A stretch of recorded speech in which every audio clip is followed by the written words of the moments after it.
Hello, happy Tuesday. Unit 3, fraction operations. This is lesson number 4, multiply positive and negative fractions. I'm going to kind of jump right into things so that you have as much time as possible to work on your homework, because I know I didn't give you a lot yesterday in class. Before we get going on the new lesson, we're going to jump backwards to yesterday's lesson, because I mentioned that we would come back to this summary. And so I'm going to give you a second to find that page. And to quickly review your notes from lesson 3.3. And what I'd like you to do is grab a highlighter, which hopefully you picked up on the way in, and take a peek at the essential question that you wrote down and the notes that were on the right-hand side of that column. And I want you to highlight any key words that you think might be important to answer this question or to summarize the lesson from yesterday. So the mistake that some people make is sometimes they end up highlighting like the whole page. I don't want to see that. I want you looking at key words or phrases that jump out to you that might be helpful for, let's say you're explaining this to somebody who was absent yesterday. And after you highlight those key words, I want you to write a summary to explain what are the steps we take to add or subtract unlike fractions. If you want to use this sentence starter in order to add or subtract unlike fractions, ... and then fill in those blanks. So tell me what it is that you do. If you're not exactly sure, here is the section that I'm looking at. And I just started this. I didn't finish it. But when I look back at this essential question, how do I add positive and negative unlike fractions, and I reread those notes, I notice that first step is important because it's something that I need to do right away. I also know that the word common denominator sticks out to me because I know that that's super important. So those are some key words or phrases that I think I should include in my summary when I'm explaining to somebody else how to add or subtract unlike fractions. So you can use your own words. You can use the notes that we took yesterday. We wrote down some steps. So if you want to do bullet points or list, that's okay with me too, but you're summarizing that information and sort of just recapping what you learned from yesterday.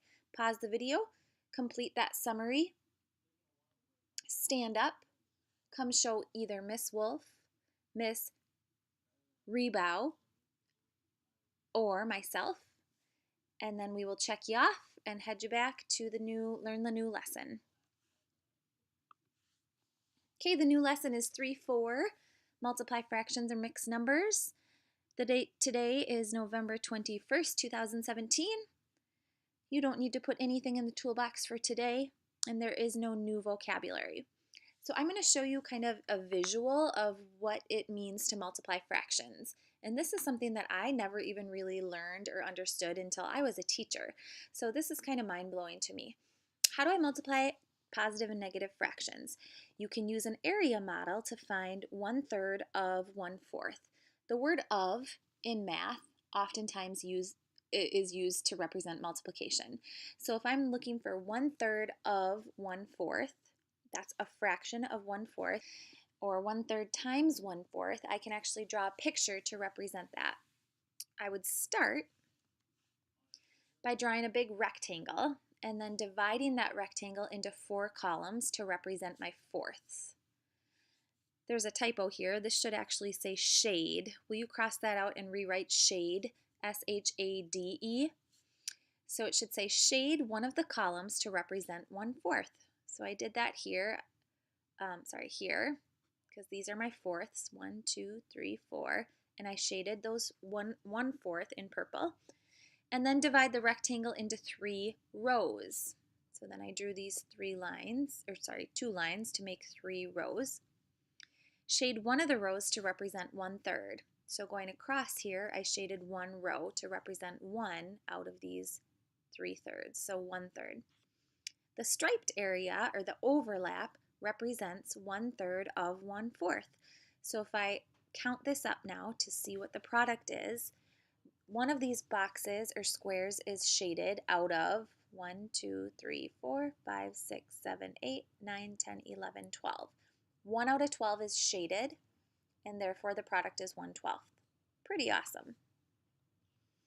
Another example, 2/3 times 4/5. I'm going to show you what that looks like with an area model. So 2/3 times 4/5. I started by drawing a rectangle, and I always choose which denominator is the largest, and that's how many columns I make. So 4/5, if I'm looking at fifths here, I made 1, 2, 3, 4, 5 columns going up and down, and I'm going to shade 4 out of those 5 columns. So if I shade, there I've shaded 1, 2, 3, 4. So I shaded 4 out of the 5 columns, and I'm multiplying it by 2/3. So the second thing I did was separated and make 3 rows, and I'm going to shade 2 out of those 3 rows using a different color. There's 1/3, here's 2/3, and to get the product, I look for what is overlapping. So what has the shaded, doubly shaded area. And what I notice is it's this area, which is 1, 2, 3, 4, 5, 6, 7, 8 out of 9, 10, 11, 12, 13, 14, 15. So 8 of those squares are shaded out of 15, which means the product of 2/3 and 4/5 is 8/15. The next example I already have done for you, 1/4 times 2/3. Again, I started by drawing 4 columns and then separated it into thirds. I shaded 1/4 in green, 2/3 in orange, and the end result is where it's shaded in both green and orange, which ends up being 2 out of a total of 12 boxes, which can then be simplified to 1/6.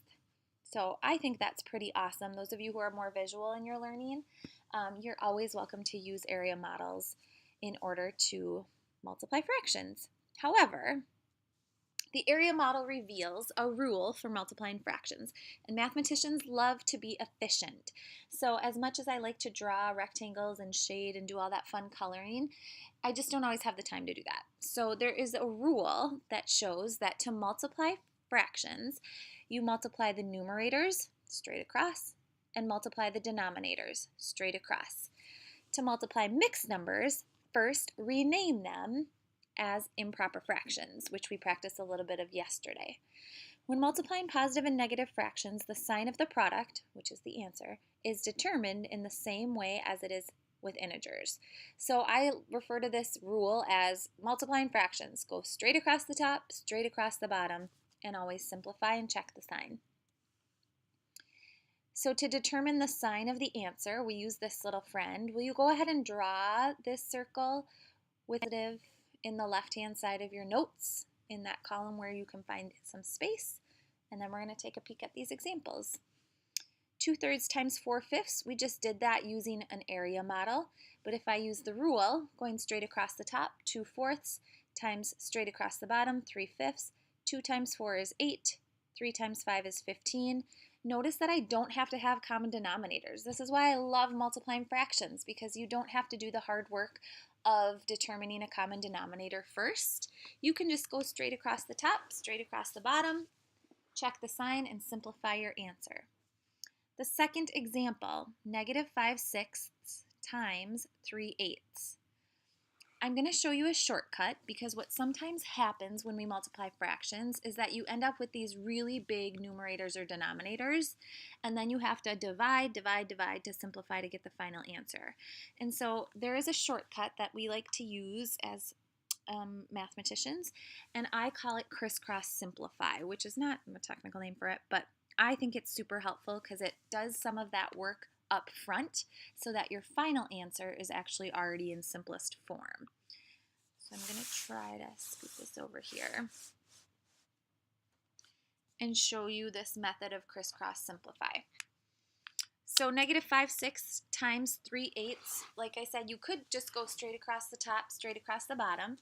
But what I notice about these two fractions is that if I look kitty corner or crisscross, So if I'm looking at 5 and 8 or 3 and 6, I notice that they have some common factors, some numbers that they are both divisible by. And so 5 and 8, well, that's actually not helpful because those don't have anything that we can divide them by. But 6 and 3 do. I know that 6 can be divided by 3, and 3 can also be divided by 3. So I'm going to do some of that division up front when it's with smaller numbers. So here's what I do. Crisscross, find the common factor, and divide it out. So I'm going to divide by 3, and I'm going to divide by that same factor to make it smaller up front. 6 divided by 3 is 2. 3 divided by 3 is 1. Now I can go straight across the top, straight across the bottom, and get the product. -5 times 1 is -5. 2 times 8 is 16. And my final answer, a negative times a positive, is a -5/16. And that is an answer that cannot be simplified any farther. If I wouldn't have done that, you guys, and I would have just gone straight across the top, -5 times 3 would give me -15. 6 and 8 makes 48. And this answer is technically the same as -5/16. However, this is not simplest form, so it would not be counted correct. So then I would need to think about, oh, what are the common factors between 15 and 48? And those for me are harder to think about. So I like to do this fancy crisscross simplify first, and then go straight across the top, straight across the bottom, and my answer will already be in simplest form. So then I would divide by 3, divide by 3 because that's the only common factor, and I still end up with -5/16. I want you to pause the video, please, and the other examples. Will you go ahead and will you finish off this example right here, -5/2 times -3/4? Now, what I notice is when I double check to see if I can crisscross simplify, 3 and 2 they don't have any factors in common, nothing that I can divide both 3 and 2 by. 5 and 4, same issue. There's no numbers that I can take out of or divide 5 and 4 by that are the same. So with that, I can't really do crisscross simplify, so I just go straight across the top, straight across the bottom, and my answer should then already be in simplest form. Pause the video, finish that question off, and then come back, and we're going to talk a little bit about these last 3 examples. Okay, so when you did this problem, you should have gotten a negative times a negative, which is a positive. So +15/8. And I'm okay with you keeping it as an improper fraction. If you wanted to convert 15 back to a mixed number, 8 goes into 15 one time. There's 7 left over out of 8, so accept 1 7/8. And that's a positive number because it's a negative times a negative, which equals a positive. All right, last but not least, when you have mixed numbers that need to be multiplied, there's a little bit more work that needs to be done up front. And so I wrote the steps out here. If this is helpful to you, which I would assume it would be, you should find a spot to write these steps down. Step 1 is to convert to improper first. And we already kind of wrote that down in our notes, but I'm just reiterating the fact that you can't multiply 2 1/4 by 4 2/3. It's hard to do in an area model, and it's really hard to do. I know it seems like, oh, it might just make sense to do 2 times 4, 1/4 times 2/3, but that doesn't always work, especially when it comes to negatives, so you have to just be super careful about that. So convert to improper first. The way we do that is by taking the denominator of 4, multiplying it by the big number, 4 times 2 is 8, and then putting that adding 1 and putting it back over 4. So 4 times 2 is 8, plus 1, that makes 9/4. 4 2/3, converting, 3 times 4 is 12, 14, 14/3. I'm going to rewrite this because it's way too small for you guys to see. Okay, So now I have a new problem, 9/4 times 14/3, and this is a great example where I can crisscross simplify. Sorry. Because when I multiply 9 times 14, holy cow, that's a big number. So before I do that, I'm going to see if there's any common factors. If I look crisscross, 9 and 3, think in your head, are there any numbers that 9 and 3 can be divided by? Yes. 9 can be divided by 3, and 3 can be divided by 3. So I'm going to do that division before I multiply. 9 divided by 3 is 3. 3 divided by 3 is 1. And then I can actually double check this way, crisscross simplify. 4 and 14, they both are divisible by 2. Does 4 go into 14? Nope, not quite. 4 goes into 16, but not 14. So I do know that they are divisible by 2, so I can go ahead and divide by 2. Divide by 2. Now I've got 7 and 2. And I'm just going to circle those new numbers. Sometimes I think it makes sense to do that so they stand out. 3, 7, 2, and 1. And now I'm going to go straight across the top when I multiply, straight across the bottom when I multiply. And my final answer is 21/2, which can be converted to a mixed number. 2 goes into 21, not evenly, but it goes in there 10 times. 10 times 2 is 20, so there's 1 left over out of 2. Double check my sign. They were both positive to begin with, so my final answer is positive 10 1/2. So again, if it's helpful to write those steps down, I know that crisscross simplify can be confusing at first, so if you would like to do some more practice with that, I am going to show a few more examples. If not, you can just finish up this video and then get started on your homework. But know that I will do some more examples of crisscross multiply or crisscross simplify after I finish explaining what your homework is. Box that says summary. I just want you, I'm telling you what to write. I want you to draw a picture of our multiplication friend, and then I want you to write these words: crisscross simplify, multiply, because those are the key words that I pick out from what is very, very important when it comes to multiplying fractions. When you finish, you are working on assignment 3-4, assignment number 1, and we're going to do the same thing as we did yesterday. So you are going to start with the evens, and for the first section, I would like you to show me your work. So 2, 4, 6, 8, and 10 and 12, I want you to write down with a pencil, showing me that you can multiply straight across the top, straight across the bottom, and even practicing that crisscross simplify, because here I'm noticing in the first problem, 5 and 5, both divisible by 5, 4 and 8, both divisible by 4, so I would cut those down right away by dividing, and then multiply straight across and straight across. That's a shortcut. I'm just trying to save you a little bit of time and thinking up front. But if that confuses you, that's okay to just go straight across, and then simplify at the end. Precision matters, so double check your signs. For the first section with paper and pencil, down below here, I don't mind if you use a calculator because it's important for you to be confident using that resource. If you have questions about anything, converting or how to type in a mixed number, just please come and ask. This assignment has 18 questions, and since I'm only having you do evens, that's a total of 9. So I believe that you can get that done. If you have other work to do, you may not move around to work.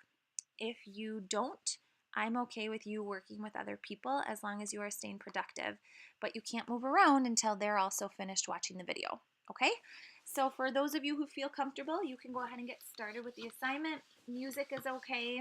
Asking questions is encouraged, but working hard is the most important thing. For those of you who would like a few more problems to see how to crisscross simplify, you can continue watching. Thanks so much, you guys.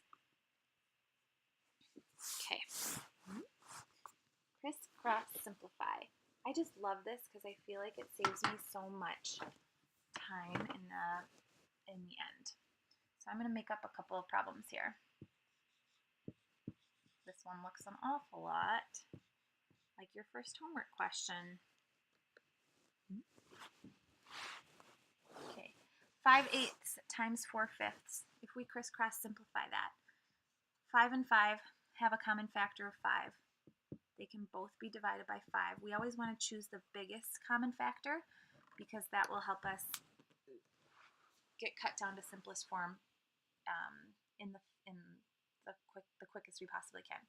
5 divided by 5, that can be rewritten as 1. 5 divided by 5 can also be rewritten as 1. 8 and 4, common factor. The highest common factor is 4 that they can both be divided by. So I'm going to do that. Divide by 4, divide by 4. I totally cross out those numbers just because I don't want to get confused by any of them. 4 divided by 4 is 1. 8 divided by 4 is 2. Now, circle or box the new numbers that we're dealing with, and then multiply straight across the top, straight across the bottom. Do I need common denominators? Heck no, not when I multiply. 2 times 1, positive times a positive. Can't do anything more to simplify, so my answer is 1/2. Pretty sweet, right?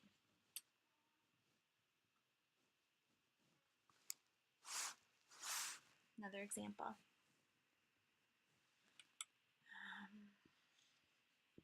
2 1/4 times 3/8. First step, convert to improper. 4 times 2 is 8. 8 plus 1 is 9. 9 goes back over 4. Second step, check for crisscross simplify. Dang it, I'm going to change this. Sorry, I thought I could think of one in my head that would be. There we go. Pretend like this was 2/3 all along. 9 and 3. Do they have a common factor? Is there something that they can both be divided by? Yep, sure is. I can divide 9 by 3, and I can divide 3 by 3. Do that. Check the other side, kitty corner, 2 and 4. Both are divisible by 2. Divide by 2, divide by 2. 1, 4 divided by 2, 2. Square my new answers, or my new numbers, sorry. Multiply straight across. 3 times 1, 2 times 1. 3/2 is my answer. Or convert to mixed number, 1 1/2. All right, if you need extra help or want more practice, come talk to me or Miss Wolf. Otherwise, get going on your work.